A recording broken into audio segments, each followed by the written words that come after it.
the end of the ceasefire in Gaza. Israel launched extensive strikes across the Gaza Strip overnight. Chief Global Affairs anchor Martha Raddatz is tracking the latest from Washington. Good morning, Martha. Good morning, George. There had been hope for the release of the remaining hostages, hope that the ceasefire could hold. But this morning, make no mistake, a major Israeli assault on Hamas is once again underway. This morning, the tenuous ceasefire between Israel and Hamas over.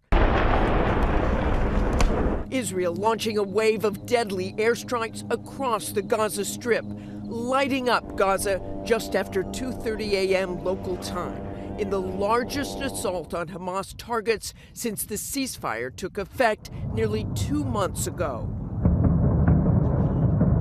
Prime Minister Benjamin Netanyahu ordering the IDF to take forceful action against Hamas after the terror group refused to release more hostages. Netanyahu calling for continued extensive strikes. Explosions could be heard throughout Gaza. More than 400 people killed and more than 500 injured, according to the Hamas-run health ministry. A number of people are trapped under the rubble, so that number is expected to rise. Hamas saying Netanyahu has overturned the ceasefire agreement. For 6 weeks, there has been relative calm in the region, with the return of about 36 hostages in exchange for almost 2,000 Palestinian prisoners. That first phase of the ceasefire ended 2 weeks ago. Since then, negotiations have stalled, with neither side able to agree on a path forward.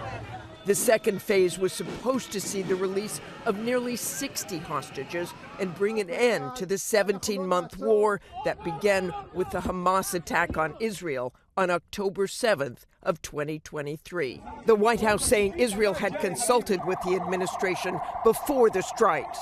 It was just 42 days ago that President Trump hosted Netanyahu at the White House, the first foreign dignitary to visit the White House for Trump's second term. Trump saying he could end the war and issuing a warning to Hamas if they delayed the return of the hostages.